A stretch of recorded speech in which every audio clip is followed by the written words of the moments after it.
what got you here won't get you there. And you might get to the edge, but if you're going to take the leap and make it to the other side, you need to learn how to get there. Instead of hiring a global HR operations leader, we went to hire out like HR product thinker to go build this HR agent. No one has a 5-year-old without having a 1-year-old first.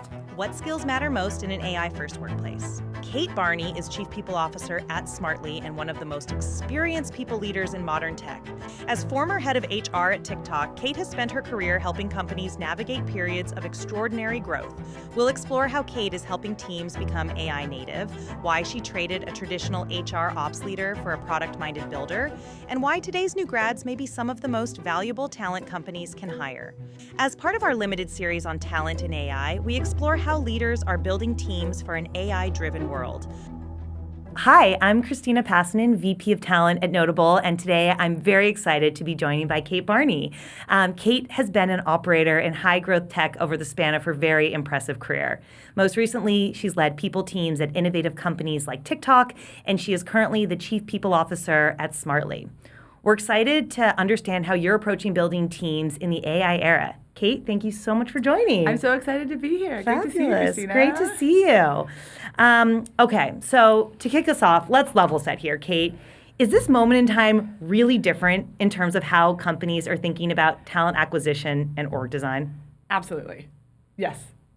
We're done with your podcast. Yes. Okay, perfect. Done. Say no more. We're done. I mean, it's totally different if you think of it like the digital transformation age of like what skills do you need? It's like crossing a chasm of like what got you here won't get you there, and you might get to the edge, but if you're going to take the leap and make it to the other side, you need to learn how to get there. And so like the digital transformation required us to all learn the internet and learn what the World Wide Web was and be comfortable with BlackBerries and phones and texting and the things. And now this is like that next moment of time that is shifting us in technology, in our ways of working, the velocity of working. Everything is totally changing, whether you have to be in the office, like what happens in the office versus what happens with your AI tools when you're not at the office. I think it is really exciting and really fun because like all changes, we look back and we're like, oh yeah, of course, and it's better now, and I can't believe we used to do it that old way. There's really interesting work around which jobs and which industries will be AI essential and which aren't. And then do you build it or do you buy it? Right? Like, do you need to build this AI infrastructure and talent inside, or do you purchase that and it's an add-on to what your company can already do and it helps you accelerate? I think what we are seeing is that, especially for companies that are in scale-up or in growth stage, the hiring isn't slowing down. It is actually that AI is enabling the company to speed up. And so while the hiring is keeping the pace, it's everybody says, oh, AI is not we're gonna stop hiring, we're gonna have huge job loss. That may be true in some fields and markets, but if you're in a growth or a scale-up type of company, then if everyone in your company is learning how to work with AI tooling, or you can create some sort of Gen AI into your company, it allows people to work exponentially, whether it's faster or do things that you didn't actually have the headcount or resources for before. So what we are seeing is in workforce planning, how are leaders and how are companies and how is your CFO team building in AI capabilities and building in AI efficiencies into the org design? So the current team does this. Well, what if they also could do it 30% more or faster? People can just go into the GPT and ask and get something ready off the shelf. So we're going to go focus on the much more strategic, higher value items. But all of these things that we've had to do in the past to like day-to-day activities, we can now outsource that to our own GPTs.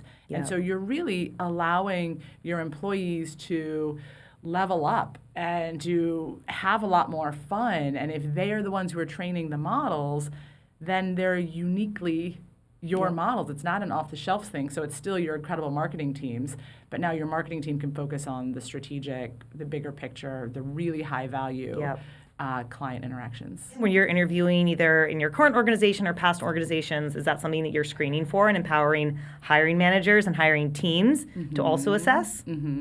So I really believe that it is great best practice to use case studies in final round interviews. And case studies can be something totally different. It could just be like, let me see how you think. Here's a problem. Let's work on it together.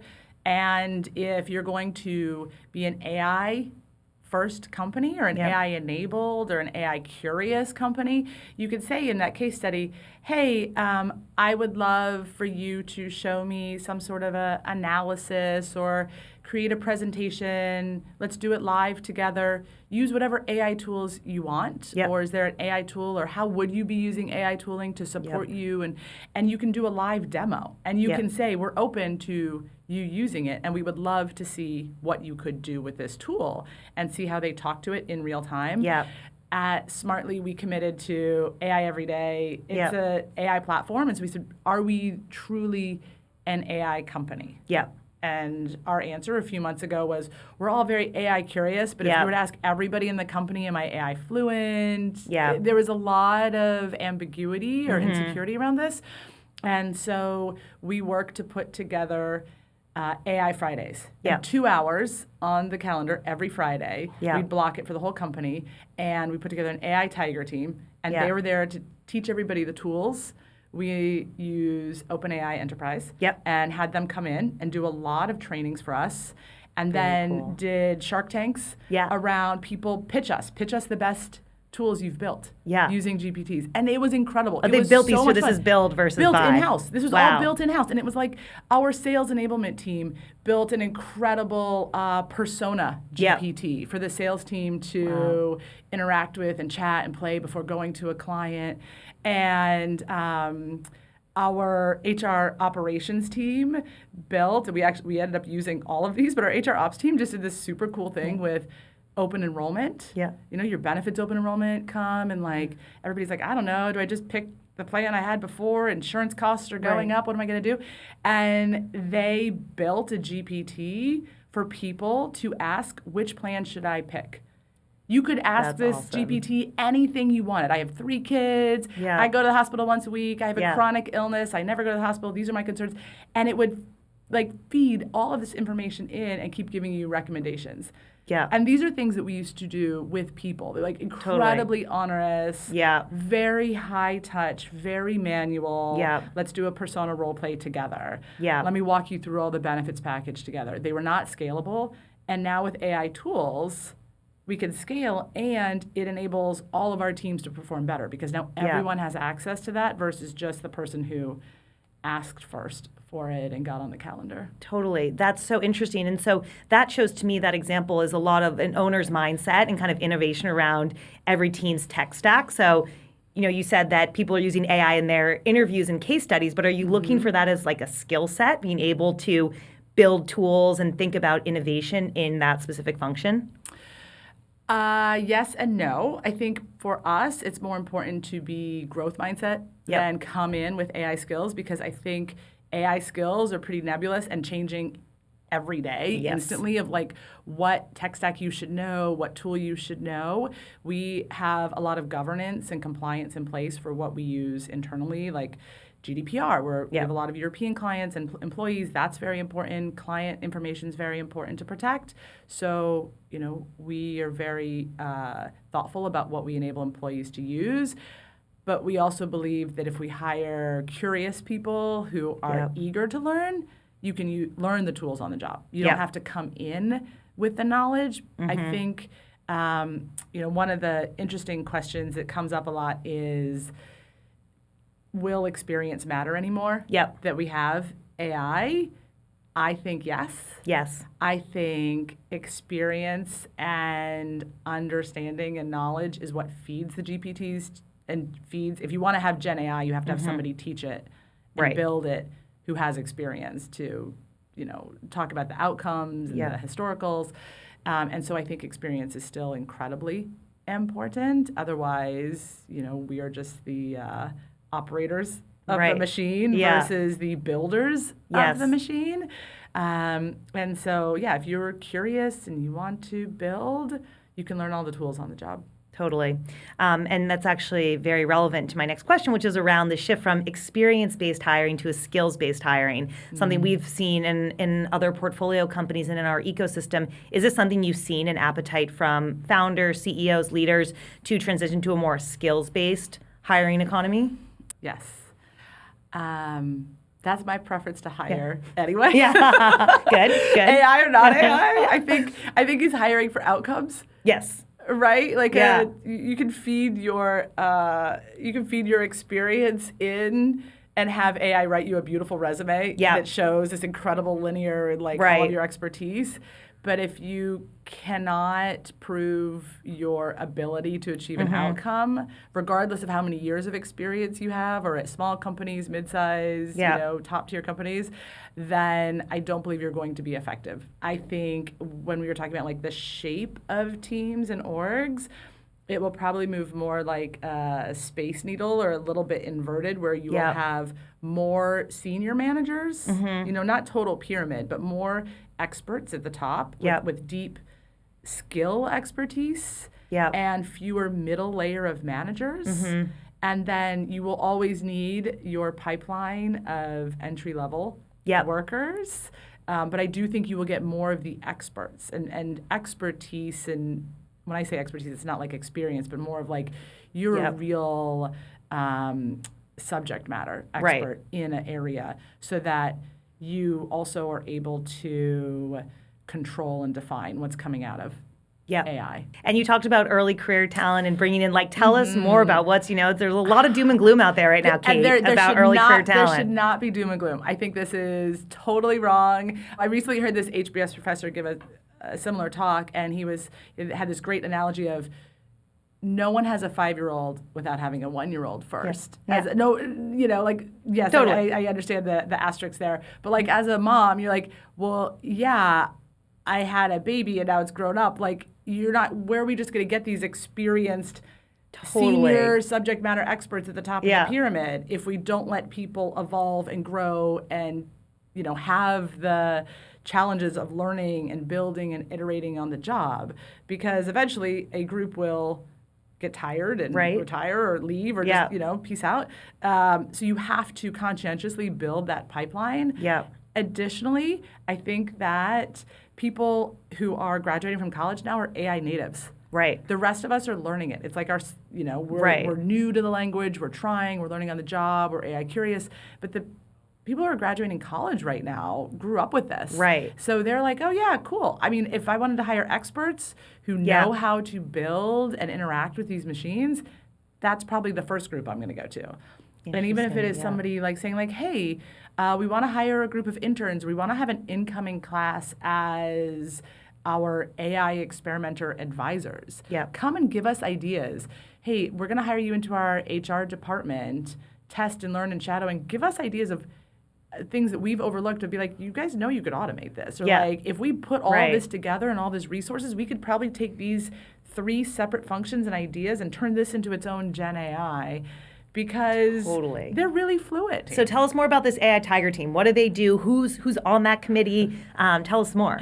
Our AI Tiger Team, I would highly recommend finding your internal advocates. The people who are so excited about this, over hiring an external expert to come in and teach your team. Instead of hiring a consultant to come in and teach you how to AI. And our team, we've captained by this incredible woman, Tegan, who sits in Dubai. And it is made up of people from almost every single function. We had every function nominate a couple people, say who wants to be a part of this.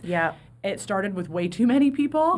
And now they're about 24. And they do everything from, they reviewed all of the different tools that we might choose to use, enterprise-wide tools, and did all the testing. They led the RFP searches around what they thought were the best for us.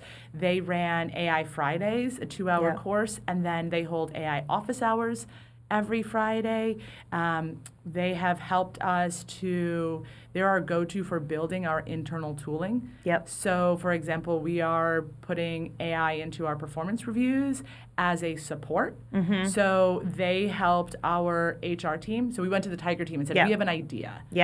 how could we do this? Yep. We're concerned about data privacy. We want to make sure there's no hallucinations. We don't want the GPT to be giving ratings. But we would love a tool to help leaders in difficult decisions. If I'm on the fence, or we would love for leaders to put in their feedback into the GPT, and for the GPT to say, hey, there's not a lot of details in here, or this kind of seems biased, or like, ooh, inflammatory word, or like give writing cues and text on it. And they helped us write this really cool tool that I hope is going to be super useful for leaders so that they can elevate how they go too. So they've been kind of like our internal expert team of consulting team, and it was really made up from every single department. So it's not just engineering. Oh, no, it's operations, we have onboarding. Companies like Shopify, right, are getting a lot of buzz right now for having hiring teams have to justify an actual human headcount versus why can't you do that with AI? Are you doing similar practices? I think it's a really good exercise to do from any sort of a justification, pushback. What do you really need? Right. Do you need this role, or do you need this role? Are you backfilling? Have you really thought this through? And we have built out some metrics for leaders to think about in terms of like all workforce planning metrics, As a recruiter, how many roles should you fill a year? Right. If you're a client success, how many accounts are you supporting?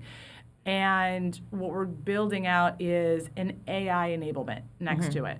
And how should you be incorporating AI into your role? Where can you see efficiencies of AI into your role? And when we go to hiring managers and they say, I just want 5 more headcount, or I want 50 more headcount, we say, okay, well, where are the added efficiencies that you're also getting by using AI in your team? And show us that you've been using these tools that we've been investing in, and we're teaching, and we're role modeling. So yes, you can have headcount, but you also need to justify that that some of these automations haven't already taken place so that you could free up time of your current team. I think what we've set on is asking people, how has AI supported you this year? What AI tooling have you experimented with and tried? Because it is experimentation. It's not perfect yet. It's getting leaps and bounds.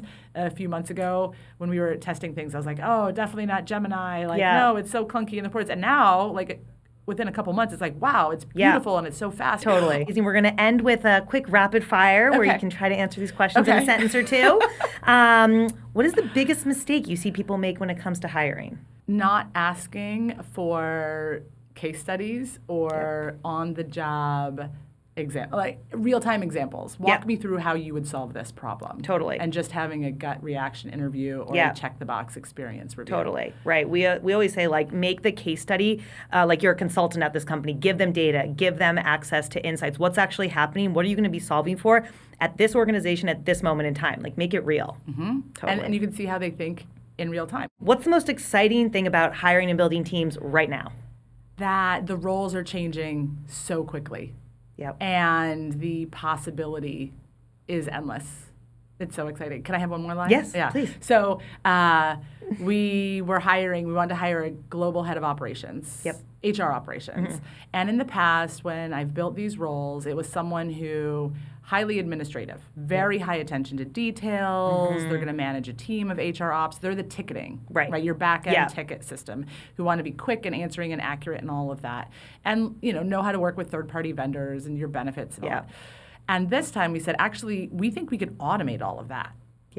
You talk to the HR professionals, answering tickets, they like solving problems, they like helping people, they don't like sitting on a keyboard. So we said, what if we could automate all of that? And if you pour everything into building an HR agent and build an HR agent. And so instead of hiring a global HR operations leader, we went to hire out HR product thinker to go build this HR agent. And so our interviews were taking people with experience who had built interesting tools before but hadn't done this. We were a growth company. We weren't going out and hiring head of machine learning to come and build this. And we found this incredible woman, Lauren, and Lauren was like, I would love to build a team that is not doing any tickets. Yeah. Like, yeah, we're not going to do HR operations. We're doing HR product. Totally. And we're going to build an agent. We're going to build integrations to make all of our systems talk to each other. And we're going to think about this from a user experience point of view. Right. But what we're doing is designing a totally new workflow and product. Yeah. And so it was really exciting to build teams now because people are curious about shifting, and I think everyone wants to learn. And you get kind of bored in a role for a while, and you're like, Totally. I've done this, I like it, but where's the creativity? Yeah. And right now it's this explosion of creativity, and if you just keep saying yes, Yeah. sure, yes, let's go look at it. Kate, thank you so much for You're joining so us. You are so welcome. fabulous, and we are so, It's so good to lucky see to you have you. It's so good to again. see you. Oh. If you want to reimagine the people function for the AI era, subscribe to Notable Perspectives so you don't miss a beat. Learn something new? Leave us a 5-star rating so more innovators can find us.